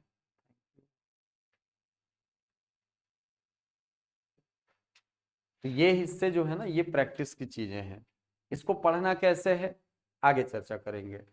ठीक, दूसरे हिस्से में आता है व्याकरण। व्याकरण कैसे पढ़ना है सर? व्याकरण के लिए तो मैं कहूंगा क्लास में कंटिन्यू रहिए, व्याकरण वाला हिस्सा कंप्लीट हो जाएगा आपका। ठीक है, पर्यायवाची मैं आपको एक सीमा तक ही पढ़ा सकता हूँ, विलोम सीमा तक ही पढ़ा सकता हूँ, अनेक शब्दों के लिए एक शब्द एक सीमा तक ही पढ़ा सकता हूँ मैं, है कि नहीं? अब पूरी किताब में पढ़ाते थोड़ी बैठूंगा उसके लिए। ठीक है, और ना ही आप यहाँ बैठोगे, क्या सर घर में पढ़ लेंगे ना, उससे अच्छा आप ही बोल दोगे। तो कोशिश ये करना कि इसके लिए आप डेली टाइम निकालो, 15 मिनट, ज्यादा नहीं। और 15 मिनट यदि आप पर्यायवाची, विलोम, अनेक शब्दों के लिए एक शब्द ये पढ़ रहे हो, 5-5 मिनट दो, ज्यादा नहीं। 5 मिनट, 7 मिनट, क्यों? क्योंकि एक दिन में अपने को 5 पर्यायवाची पढ़ना है, 5 विलोम पढ़ना है, 5 अनेक शब्दों के लिए एक शब्द पढ़ना है, याद करना है इसको, इसको याद करना है। तो 1 मिनट ज्यादा टाइम थोड़ी लगेगा यार एक क्वेश्चन पढ़ने में, कि लग जाता है, 60 सेकंड होते हैं। मान लो अगर मुझे अनेक शब्दों के लिए एक शब्द पढ़ना है, ठीक है, और वहां पर आता है कि पति द्वारा त्यागी गई स्त्री परित्यक्ता, क्या 1 मिनट लगा? नहीं लगा ना, नहीं लगेगा। इसलिए मैं बोल रहा हूँ 5 तो पढ़ो डेली, लेकिन डेली पढ़ो। 5 पढ़ो लेकिन डेली पढ़ो। कितना ठो होगा? 120 130 रहता है लगभग, 120 130, ज्यादा से ज्यादा 150 होगा, ज्यादा से ज्यादा 200 होगा, चलो मान लिए 300 होगा। और कितना रहेगा? मान लो 300 रहेगा, है कि नहीं? हाँ, 5 तो डेली पढ़ रहे हो, 60 दिन में खत्म, 60 दिन में खत्म। और 5 ऐसा पढ़ो कि पहले दिन 5 पढ़े, आधे घंटे कर लो, अगर आपको ये 15 मिनट कम लग रहा है आधे घंटे कर लो। 5 पढ़े, 5 आगे बढ़े। ठीक है, ये 5 पढ़े, पहला दिन 5 पढ़े, अगले दिन 5 पढ़े तो 5 रिवीजन करके 5 आगे बढ़े, अगले दिन बढ़े तो 10 रिवीजन करके आगे बढ़े, अगले दिन बढ़े 15 रिवीजन करे आगे बढ़े। 15 से ज्यादा का बोझ मत रखना, टिक लगाते जाना, 15 यहां तक पढ़ लिया है मैंने। अगला दिन जब बढ़ो तो फिर 15 को रिवीजन करके 5 आगे बढ़ो, फिर 15 को पढ़ो, रिवीजन करो, 5 आगे बढ़ो।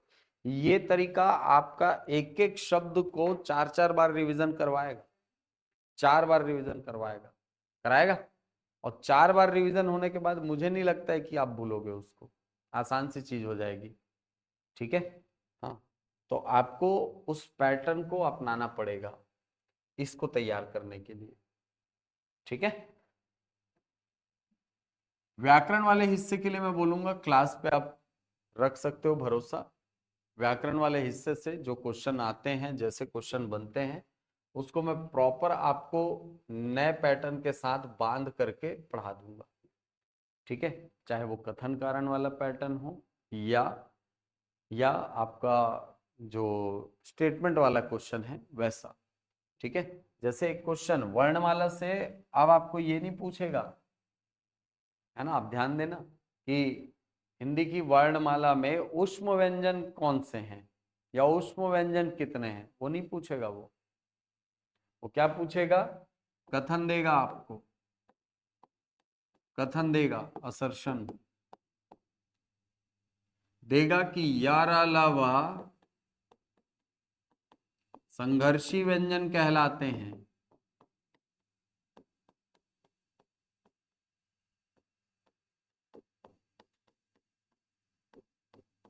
संघर्षी व्यंजन कहलाते हैं।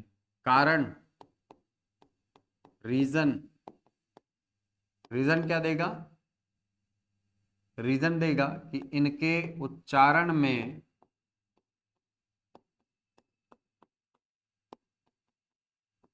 ऊष्मा बाहर निकलती है।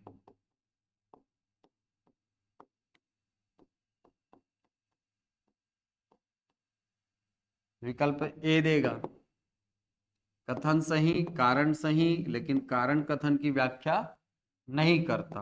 बी देगा कथन सही, कारण सही, लेकिन व्याख्या करता है। पहले वाले में करता है बोलता है, दूसरे में नहीं है करता बोलता। तीसरे में बोलेगा कथन सही कारण गलत, चौथे में बोलेगा कारण कथन गलत है, कथन कारण सही है। आंसर बताओ।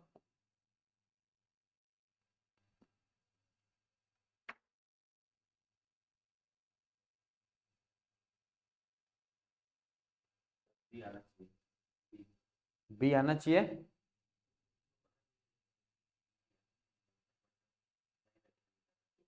अच्छा, बी सबका आंसर। बी, आप क्या बोलते हैं? बी,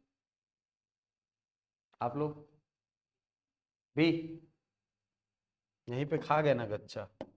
अरे भाई, यार अलावा संघर्षी व्यंजन कहलाते ही नहीं। शा शा सह संघर्षी व्यंजन है। अब बताओ। अब क्या कहते हैं? हाँ हाँ, ये गलत है, पहला स्टेटमेंट ही गलत है। हाँ, अब बताओ। यहीं पर मान लो, ठीक है, चलो ये तो इसका आंसर हो जाएगा, पहले वाले का आंसर हो जाएगा कथन गलत है, कारण सही है। ठीक है, ओके। अच्छा, ऊष्मा बाहर निकलती है, नहीं सर, इसमें तो फिर दोनों गलत हो जाएगा, दोनों गलत हो जाएगा। एक विकल्प इसमें ऐसा देना पड़ेगा। ठीक है, एक विकल्प ऐसा देना पड़ेगा, दोनों गलत है ऐसा। हाँ, अब मान लो मैं यहीं पर विकल्प दे देता ये ऐसा, शा शा सा ह संघर्षी व्यंजन कहलाते हैं, इनके उच्चारण में ऊष्मा बाहर निकलती। अब बताना।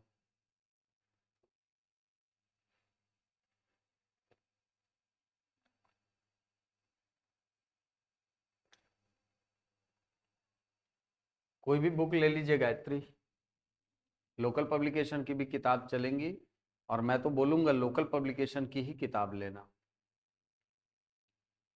बताओ।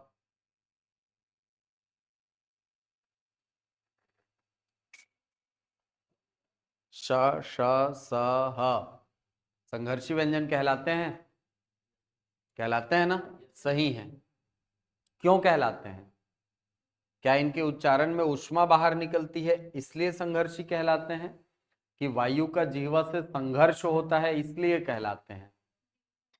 संघर्ष होने के कारण इनको कहा जाता है संघर्षी। मतलब कथन सही है लेकिन कारण, ये आपका आंसर होगा।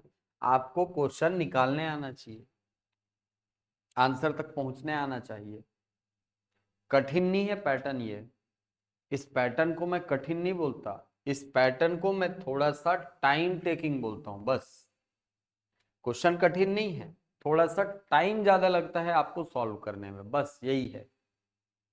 और अगर आपको टाइम ज्यादा लग रहा है तो वो कठिन हो जाता है आपके लिए, जबकि ऐसा है नहीं यार मेरे हिसाब से तो। ठीक है, आपको अगर टाइम लग रहा है तो दुनिया के हर एक प्राणी को टाइम लगेगा। मतलब जो एग्जाम में बैठा है उसको टाइम लगेगा। केवल 1% लोग रहेंगे जिन लोग इसको बहुत जल्दी बना लेंगे, केवल 1%। वो उन लोग होंगे जिन लोग लगातार कई सालों से प्रैक्टिस कर रहे हैं, है कि नहीं? उन्हीं के बराबर जाना है, उनके आगे निकलना है बस। ठीक है, चल। ऐसे क्वेश्चन देखो, वर्णमाला से ही कितना बढ़िया क्वेश्चन बन सकता है यार। वर्णमाला से भी बहुत सारे क्वेश्चन बन सकते हैं, है कि नहीं? हाँ, तो क्वेश्चन पूछने का तरीका है, तो नए पैटर्न को अडॉप्ट करेंगे और नए पैटर्न के साथ अपनी तैयारी को कंटिन्यू करेंगे अब। ठीक है, क्योंकि क्वेश्चन का पैटर्न बदलेगा तो अपने को उस हिसाब से अपने अपने तैयारी को भी मोल्ड करना होगा। क्योंकि अगर अभी भी आप पुराने पैटर्न को लेकर के चल रहे हो कि भाई रसाल किसका पर्यायवाची है ना, काग किसका पर्यायवाची है, ये पैटर्न काम नहीं आएगा। ठीक है, अब पैटर्न को थोड़ा सा आगे बढ़ाना होगा अपने को।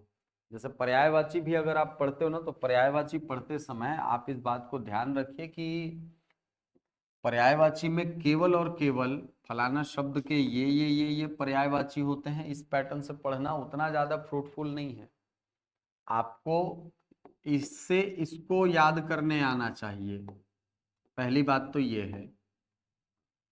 इस बार क्वेश्चन आया था ना टीईटी में, आपने देखा होगा, वैनतेय पूछा था ना, किसका पर्यायवाची है? किसका पर्यायवाची? वैनतेय नहीं, वैनतेय पर्यायवाची होता है गरुड़ का। गरुड़ का पर्यायवाची है। क्यों है पर्यायवाची? विनता के पुत्र हैं गरुड़। विनता, विनता के पुत्र हैं, इसीलिए वैनतेय। जैसे कुंती के पुत्र को क्या बोलते हो आप? कौन्तेय बोलते हो ना, ये बोला जाता है। वैसे ही विनता का पुत्र होने के कारण गरुड़ को कहा जाता है वैनतेय। ठीक है, अब वो ये नहीं पूछेगा कि सर विष्णु वाहन किसका किसका पर्यायवाची है ना, वो नहीं पूछेगा। नागरी किसका, नागारी किसका पर्यायवाची, वो नहीं पूछेगा। वो इसी प्रकार के शब्द देगा जो थोड़े से जटिल हो। ठीक है, सैंधव किसका पर्यायवाची है? तो हाँ, सैंधव है घोड़े का पर्यायवाची। सैंधव घोड़े का पर्यायवाची है, ऐसा।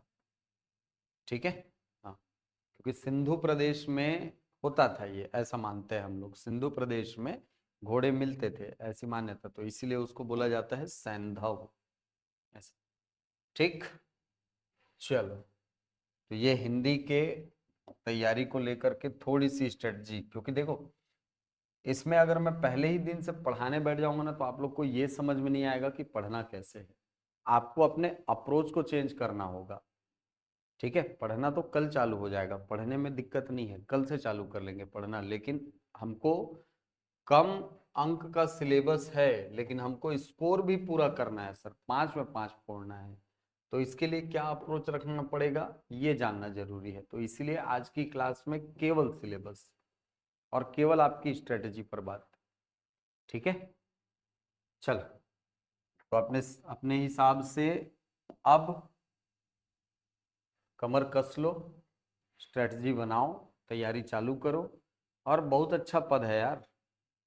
ठीक है, गुरुजी बन गए तहां से फिर कुछ पीछे पलट के देखना ही नहीं है। ठीक है, हाँ। भारत में मुझे लगता है कि प्रधानमंत्री के बाद सबसे सम्मानित पद गुरुजी है कि नहीं? प्रधानमंत्री के साथ जी लगता है, उसके बाद मंत्री जी, और उसके बाद फिर सीधा गुरु जी, है नहीं? बहुत सम्मानित पद है गुरु जी। इंजीनियर जी कभी नहीं सुनोगे, नहीं सुनते। डॉक्टर जी कभी नहीं सुनोगे, है कि नहीं? गुरु जी, हाँ। और ऐसा भी है यार कि ये केवल और केवल ऐसा नहीं है ना, मैं फिर बोल रहा हूँ, सरकारी नौकरी नहीं है। गुरुजी का पद जो होता है वो सरकारी नौकरी नहीं है। ठीक है, ये अपने आप में एक तो कर्तव्य है। ठीक है, एक दायित्व तो आपके कंधों पे आ जाता है। आपको पूरी पीढ़ी का भविष्य संवारना होता है। और दूसरी बात, देश का और राज्य की यदि सेवा करनी है ना, तो उसके लिए सबसे अच्छा तरीका यही है, आप टीचर बन जाओ। सबसे अच्छा तरीका, बाई चॉइस बनो तो बढ़िया है ना? और अच्छी बात यह है कि आप लोग बाई चॉइस ही बनने वाले हो। तो तैयारी करो और जितना हो सके आप पढ़ो। ठीक है, बिलासपुर में कब से न्यू बैच स्टार्ट होगा? अब ये मान करके चलिए होली के बाद ही कुछ होगा, गायत्री। ठीक है, हाँ, तो तैयारी कीजिए। और सामाजिक परिस्थिति में भी देखोगे ना तो गुरुजी लोग का बहुत उच्च स्थान होता है यार, है कि नहीं? आज भी आप देखोगे स्कूल के, अगर प्राइमरी स्कूल या मिडिल स्कूल, अगर कभी सरकारी स्कूल में पढ़े होगे ना तो इस चीज को समझोगे आप लोग। ठीक है, सरकारी स्कूल के टीचर लोग आज भी दिखते हैं ना तो जाकर के आप पैर छूते हो, होता है ऐसा। प्राइवेट स्कूल में उतना वो नहीं रहता है, मैं देखा हूँ, नहीं रहता है। मतलब ऐसा नहीं है नहीं रहता है, लेकिन जिस लेवल का गुरुजी लोग के साथ आदर वाला भाव सरकारी स्कूलों में होता है ना, प्राइवेट स्कूलों में उतना नहीं होता है। हाँ, अब वो आचार्य जी लोग का, हाँ, का होता है। ठीक है, ठीक, लेकिन यहाँ सरकारी स्कूलों में आप देखोगे ना, क्योंकि मैं इस बात को ऐसे हक से इसलिए बोलता हूँ क्योंकि मैं पूरा पहली से 12वीं सरकारी स्कूल में पढ़ा हूँ। और ऐसे स्कूल में पढ़ा हूँ जहाँ पे दीवार को करिया रंग में भृंगराज से हम ही लोग पोतते थे। ठीक है, हाँ, वहां पे अलग से कोई बोर्ड नहीं था। हाँ, ठीक है, वहां पे अलग से कोई बोर्ड नहीं था, वहां पे बस दीवार था, दीवार में ऐसे चकत्ता बना हुआ था, उसी को ले जाके भृंगराज में पोत देते थे, बीच बीच में गड्ढा भी था उसमें, मेरे को याद है। ठीक है, तो इसीलिए मैं हक से बोलता भी हूँ सरकारी स्कूलों के बारे में, क्योंकि वैसे स्कूलों में पढ़ा हूँ मैं। अब तो स्थितियां पहले से बेहतर हुई हैं, लेकिन अभी भी बेसिक एजुकेशन में जब मैं पढ़ाना शुरू कर चुका हूँ ना, तो 8-10 साल हो गए मुझे पढ़ाते, और इस चीज को मैं बहुत नजदीक से महसूस करता हूँ कि बेसिक एजुकेशन का बहुत ज्यादा अभाव है हमारे यहाँ, बहुत ज्यादा। आज भी मैं जब हिंदी पढ़ाने के लिए आता हूँ तो बच्चों को ना वर्णमाला याद नहीं होती, वर्णमाला याद नहीं होती। हो सकता है आप में से बहुत सारे लोगों को याद ना हो सकता है, बिल्कुल संभावना है। इसका सीधा सा कारण है कि हमारा ABCD सबको याद होगा, है कि नहीं? ABCD सबको याद है, अनार के आम के याद नहीं होता। ठीक है, उसका सीधा सा कारण है बेसिक एजुकेशन का अभाव। बेसिक एजुकेशन हमको जिस हिसाब से मिलना चाहिए था, हमको वो मिला नहीं है। ठीक है, आधा तो हम केवल मध्याह्न भोजन करने जाते थे। ठीक है, ये भी कारण है। ठीक है, अच्छी बात है, अच्छी स्कीम है। उस समय केवल आ, बच्चों को पढ़ाने के लिए या स्कूलों में बुलाने के लिए हम मध्याह्न भोजन चालू नहीं किए थे, 95 में चालू हुआ ये। कुपोषण को दूर करना बहुत बड़ा उद्देश्य था, शाला त्यागी दर को कम करना ये बहुत बड़ा उद्देश्य था, तो बहुत सारा उद्देश्य उससे जुड़ा हुआ है। तो एक बड़े सिनारियों में देखा जाए तो बहुत अच्छी योजना है वो। ठीक है, हाँ, लेकिन बेसिक एजुकेशन पर बहुत ज़्यादा काम हमारे यहाँ नहीं होता है। ठीक है, सिलेबस आ जाएगा कुछ दिन में किरण। ठीक है, नोटिफिकेशन के साथ ही आएगा ना सिलेबस, तो पहले से रिवील नहीं करते हैं सिलेबस को, नोटिफिकेशन के साथ देंगे। ठीक है, और मे भी इस हफ्ते के लास्ट तक या नेक्स्ट वीक तक नोटिफिकेशन दिख जाएगा, जहाँ तक उम्मीद है। ठीक है, क्योंकि फरवरी में करने के प्लान में है उन लोग, मतलब फरवरी में नोटिफिकेशन देने के प्लान में है। इस हफ्ते और अगले हफ्ते ही तो बचा है, और क्या, कोई दिक्कत नहीं, चलेगा वो। रिजल्ट आने के पहले आपका कंप्लीट हो जाना चाहिए, पिछले बार रिलैक्सेशन दिया था उसमें। ठीक है, हाँ, हो सकता है वो, ऐसे 2-3 लोग और हैं। ठीक है, चलो तैयारी में लग जाओ, और जितना हो सके अपने सब्जेक्ट को, जितना हो सके कोर जो सब्जेक्ट है आपका, जो बड़े सेक्शन वाले हैं उनको मेहनत करो, लेकिन छोटे हिस्से को छोड़ना मत। मैं फिर से बोल रहा हूँ, छोटे तीर गंभीर घाव करते हैं, है ना? तो इनको, ये जो हिस्से दिख रहे हैं ना, इनको डेली प्रैक्टिस में रखो, इनको डेली प्रैक्टिस में रखो, कम से कम हिंदी, अंग्रेजी और कंप्यूटर को। ये 3 सब्जेक्ट जो है ना, ये डिफरेंस क्रिएट करने वाले सब्जेक्ट हैं, इसको ऐसे ही नहीं रख दिया गया है। ये डिफरेंस करने वाले सब्जेक्ट हैं, जिनसे हिंदी अच्छी बनेगी, जिनसे इंग्लिश अच्छी बनेगी, जिनसे कंप्यूटर अच्छा बनेगा, ये तीनों हिस्से मिल करके सोचो ना, 15 नंबर, 15 नंबर सीधे 30,000 40,000 रैंक पीछे, अगर नहीं बना तो। मान लो अगर 15 नंबर की बात करें ना, तो 15 नंबर जिससे नहीं बनाइए वो सीधा 30,000 रैंक पीछे, और 30,000 रैंक पीछे मतलब अस्तित्व ही खत्म हो गया वहां पे, आपकी तैयारी पे क्वेश्चन मार्क लग जाएगा, है कि नहीं? हाँ, तो अपने को इसको डेली प्रैक्टिस में रखना है। हिंदी, अंग्रेजी, कंप्यूटर, समझना होगा इनके इंपॉर्टेंस को कि हाँ भाई ये हमको सेलेक्ट करा के देने वाले सब्जेक्ट है। ठीक है, ये तो अपना कोर सब्जेक्ट है, ये तो पढ़ना ही है। और कैसे पढ़ना है, थोड़ा सा डीप पढ़ना है, सीडीपी पढ़ना है, थोड़ा सा स्टेटमेंट वाले क्वेश्चन कैसे बन सकते हैं दिमाग में फॉर्म करते हुए पढ़ना है। ठीक है, हाँ। तो ये क्वेश्चंस, ये जो हिस्से हैं ना, ये 5 हिस्से जो मैं कहूंगा ये बहुत महत्वपूर्ण है, इसको पढ़ना चालू कीजिए। ठीक है, हिंदी के लिए एकदम निश्चिंत रहो, क्वेश्चन के पैटर्न को अपन देखेंगे और नए पैटर्न के हिसाब से सारी तैयारी को आगे बढ़ाएंगे। ठीक है, चलिए, और कोई सवाल है? नहीं, वर्ग 3 अलग चलेंगे, वर्ग 2 अलग, क्योंकि वर्ग 3 का तो एकदम फॉर्मेट ही अलग कर दिया है ना। ठीक है, वर्ग 2 का एकदम अलग कर दिया गया। तो वर्ग 2 की क्लासेस, और इसमें भी बोलूंगा मैं कुछ दिन के बाद आपका सोशल साइंस और जो मैथ्स वाला हिस्सा है दोनों को अलग कर दिया जाएगा। जो कॉमन सब्जेक्ट हैं आपके, जैसे सीडीपी, हिंदी, इंग्लिश, कंप्यूटर, ये आपके भले कॉमन चलेंगे, लेकिन इसकी क्लासेस अलग से लगाई जाएंगी आपकी। दोनों भाग में बांट दिया जाएगा, है ना। सोशल वालों को अलग बिठाया जाएगा और गणित साइंस वालों को अलग बिठाया जाएगा। ठीक है, आप लोग की तैयारी अलग अलग होंगी। ठीक है, चलो, और कोई सवाल है? ठीक है,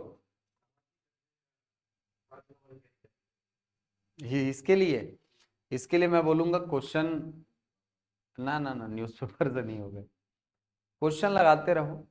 ठीक है, जैसे कोई एक कॉमन, जैसे अरिहंत वगैरह की जो किताब आती है ना, जनरल नॉलेज वाली, या लूसेंट वगैरह की, तो लगाते रहो उसको, एक दिन में 1 यूनिट लगाते रहो, और क्या। ठीक है, वैसे ही कवर होगा वो, उसको उसके पीछे बहुत ज्यादा भागना मत अभी से। सॉल्ड आता है, सॉल्ड लीजिएगा, सॉल्ड सॉल्ड वाला। किसका? क्लास में तो कराएंगे इसको, लेकिन मैं ये बोल रहा हूँ भाई, इसके पीछे भागो मत अभी से। ठीक है, क्लास में जितना कराएंगे केवल उतना पढ़ लोगे तो भी काम चल जाएगा।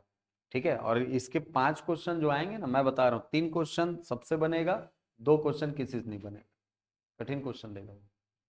ठीक है, 3 क्वेश्चन ऐसे देगा जो लगभग सबसे बनेगा, जो थोड़ा, सब कहने का मतलब जो थोड़ा बहुत पढ़ा है। 3 क्वेश्चन सबसे, और 2 क्वेश्चन जो होंगे ना वो अच्छे खासे लेवल के होंगे, तो वो कठिन हो जाएगा। ऐसा नहीं है कि नहीं बनाया जा सकता, बनाया जा सकता है। ठीक है, लेकिन उसके लिए आपको बहुत ज्यादा टाइम देना पड़ेगा, जो कि मेरे हिसाब से आप यहाँ 5 नंबर के लिए नहीं भागोगे, आप 2 नंबर के लिए भाग रहे हो, आप 2 नंबर के लिए भाग रहे हो। ठीक है, तो वो मैं बुद्धिमानी नहीं बोलूंगा यार, उससे उसके बजाय ना ये 15 नंबर पे ज्यादा फोकस किया जा सकता है। इतने ही मेहनत पे, इतने ही में, इससे ज्यादा मेहनत करना पड़ेगा यहाँ, इन तीनों को करोगे ना उससे ज्यादा मेहनत यहाँ करना पड़ेगा। कारण, इतिहास भी पढ़ना है, भूगोल भी पढ़ना है, संविधान भी पढ़ना है, अर्थव्यवस्था भी पढ़ना है, फैंटेस्टिक 4 यही है। है नहीं? हाँ, तो उसके पीछे इतना ज्यादा भागने से, मेरे हिसाब से ये 3 को मैं ज्यादा मजबूत कर लूंगा तो मेरे ज्यादा नंबर आ जाएंगे। है कि नहीं? और आप साइंस वाले हैं ना?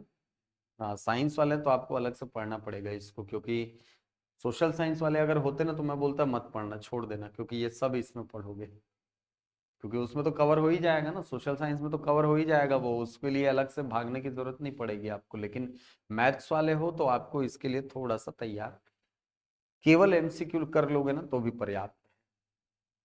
ठीक है, पुराने क्वेश्चन उठाना और एमसीक्यू पैटर्न में उसको तैयार कर लेना, बस पर्याप्त है, इसके पीछे मत भागना भाई ज्यादा। ठीक है, चलिए, और कोई सवाल? आ जाइए ना, बाहर आ जाइए। ठीक है, क्योंकि दूसरी क्लास लगेगी अब। ठीक है, चलिए, कल मिलते हैं। Thank you.